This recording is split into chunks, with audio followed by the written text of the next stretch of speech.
ગુજરાતના દરિયેથી ફરી એકવાર ડ્રગ્સનો મોટો જથ્થો મળી આવ્યો છે। ગુજરાતમાં જે રીતે રોજ દારૂ પકડાય છે તેમ છાશવારે ડ્રગ્સ પકડાય છે। ગઈકાલે મધરાત્રે સમુદ્ર માર્ગે આવતો ડ્રગ્સનો મોટો જથ્થો ફરી પકડાયો છે। પોરબંદરમાં ઓપરેશન હાથ ધરાયું હતું, જેમાં ગુજરાત એટીએસ અને ઇન્ડિયન કોસ્ટ ગાર્ડે હાથ ધરેલા એક ઓપરેશનમાં 1800 કરોડની કિંમતનો 300 કિલો ડ્રગ્સ ઝડપી પાડવામાં આવ્યું છે। પોરબંદરથી 190 કિલોમીટર દૂર દરિયામાં આ ઓપરેશન હાથ ધરાયું હતું। આ ઓપરેશન 12 અને 13મી એપ્રિલે કરાયું હતું, જેમાં ગુજરાતના દરિયામાંથી અત્યાર સુધીમાં કરોડો રૂપિયાનું ડ્રગ્સ ઝડપાયું છે। ત્યારે ભારતીય કોસ્ટગાર્ડ અને ગુજરાત એટીએસે સંયુક્ત કાર્યવાહીમાં ગુજરાતના દરિયાકાંઠે 1800 કરોડ રૂપિયાના ડ્રગ્સથી ભરેલી બોટ જપ્ત કરી છે। આ કાર્યવાહીમાં 300 કિલો નશીલા પદાર્થ જપ્ત કરવામાં આવ્યો છે। કોસ્ટગાર્ડની શિપને જોઈને પાકિસ્તાની બોટના ચાલકો ડ્રગ્સને દરિયાના પાણીમાં ફેંકીને ભાગી ગયા હતા। કોસ્ટગાર્ડે પાણીમાંથી આ ડ્રગ્સનો જથ્થો બહાર કાઢ્યો હતો। આપને બધાને જે રીતે ખબર છે કે ભારત સરકાર અને ગુજરાત સરકાર ડ્રગ્સ વિરુદ્ધ હાર્શ એક્શન લેવામાં આવે એ રીતની નીતિ અપનાવેલી છે અને નો ડ્રગ્સની પોલિસી અપનાવેલી છે। આ સંદર્ભમાં ગુજરાત એટીએસ જુદી જુદી એજન્સીઓ સાથે મળીને લાસ્ટ ઘણા બધા વર્ષોથી ઘણા મોટા ઓપરેશન્સ કર્યા છે। આ જ સિક્વન્સમાં અમે કન્ટિન્યુઅસ પ્રયાસરત છીએ।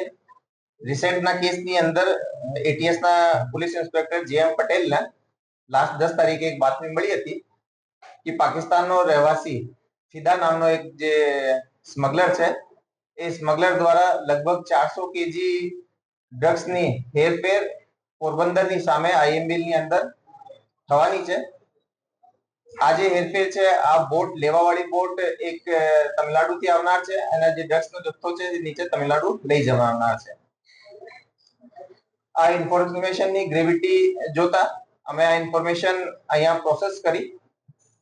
આ ઇન્ફોર્મેશન ઇન્ડિયન કોસ્ટગાર્ડ જોડે શેર કરવામાં આવેલી અને કોસ્ટગાર્ડ જોડે મળીને એક જોઈન્ટ ઓપરેશન અમે પૂરો પાડ પાડ્યો। બાતમીવાળી જગ્યાએ પર જ્યારે અમે પહોંચ્યા તો એ જગ્યા ઉપર કોસ્ટગાર્ડના શિપના રાડાર ઉપર એક બોટ દેખાણી। આ જે લોકેશન હતી એ આ ભારતીય સીમામાં આઈએમડી થી લગભગ 2 માઇલ અંદર હતી। આ જે પાકિસ્તાની ફિશિંગ બોટ હતી, આ બોટ કોસ્ટગાર્ડના શિપને પણ થોડીક દૂરીથી જોઈ ગઈ અને એવી સ્થિતિમાં જે સ્ટેન્ડર્ડ આ લોકોનો રિએક્શન હોય છે કે એ લોકો માલ ફેંકી દે છે અને ભાગવા માંડે છે, તો એ લોકો સેમ આ જ કામ કર્યો। આ પર્ટિક્યુલર ઓપરેશનમાં આ જે જગ્યા છે આ આઈએમબી થી બહુ નજદીક હોય, આ જે બોટ છે એ પાકિસ્તાની એરિયામાં જતી રહી। કોસ્ટગાર્ડ દ્વારા બહુ જ ચોકસાઈથી બહુ સ્પીડથી આનો પીછો પણ કરવામાં આવેલો, પરંતુ આ પાકિસ્તાની હદ સીમામાં જતી રહેવા પછી એને પકડવાનો મુશ્કેલ થયો। આ દરમિયાન જે એ લોકોએ માલ જે હતો એ બ્લુ કલરના જે પ્લાસ્ટિકના ડબ્બા હોય છે મોટા, આ ડબ્બાની અંદર સંતાડીને રાખેલો હતો અને એને એ લોકોએ ફેંકી દીધા હતા।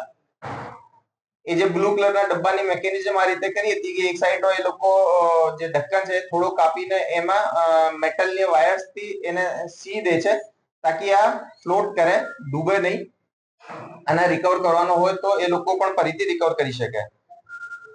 આ બોટ ભાગ્યા પછી કોસ્ટગાર્ડ દ્વારા એ જે મટીરીયલ છે એ રિકવર કરવામાં આવેલો અને લગભગ 311 પેકેટ્સ રિકવર કરવામાં આવેલા। આમાં અંદાજિત 311 કેજી મેથેમ્ફેટામાઇન થવાનો અમને પ્રાઇમા ફેસી લાગી રહ્યો છે, જેની આંતરરાષ્ટ્રીય માર્કેટની જે સ્ટ્રીટ લેવલ વેલ્યુ હોય છે એ લગભગ 1800 કરોડ થાય છે। આ સાથે સાથે એક એક્સ્ટ્રા ફેક્ટ આ બતાવવા માંગુ છું કે લાસ્ટ 2018 થી આપણે જમીનમાં કન્ટેનર મારફતે અને દરિયાઈ માર્ગથી ફિશિંગ બોટ્સ મારફતે જેટલા પણ કેસીસ કર્યા છે, આ કેસમાં ફક્ત જે દરિયાઈ માર્ગે, કારણ કે આ જે કેસ છે એ પણ ફિશિંગ બોટ મારફતે આવતો હતો, તો એને એક આંકડો આપવા માંગુ છું કે અમે આ દરમિયાન લગભગ 20 કેસીસ કર્યા છે, જેમાં લગભગ 5454 કેજી જુદા જુદા ડ્રગ્સ નો સીઝર કર્યો છે, જેની કિંમત 10,277 કરોડ રૂપિયા થાય છે। એમાં ટોટલ 163 આરોપીઓ પકડ્યા છે, જેમાં 77 પાકિસ્તાની, 34 ઈરાની, 4 અફઘાની, 2 નાઇજીરિયન અને 46 ઇન્ડિયન આરોપીઓ પણ પકડાયેલા છે। Thank you sir. આજે ત્રાસવાદી જે કરાચીમાં જેનું નામ તેના વિશે આપણને માહિતી મળી, એ ગેંગ વિશે તમે થોડી ઇલોબરેટ કરો ને। આ ये न्यू वन और ये लोग को सत्ता ना हो કરી રહ્યા આ પર્ટિક્યુલર જે ફિદા છે એ આપને ખ્યાલ હશે કે લાસ્ટ યર પણ એક 173 કેજી હશીશનો એક કેસ આપણે થયો હતો. તો એ કેસમાં પણ એ જ આરોપીનું નામ ખુલ્યો હતો. આ એક રીઢો ત્યાંનો સ્મગલર કહેવાય અને આ મેનલી ઇન્ટરનેશનલ માર્કેટમાં ઘણી બધી જગ્યાઓ પર મટીરિયલ મોકલતો હોય છે. તો આ નામ અમારી એજન્સીમાં પહેલા પણ આનું નામ ખુલેલું છે.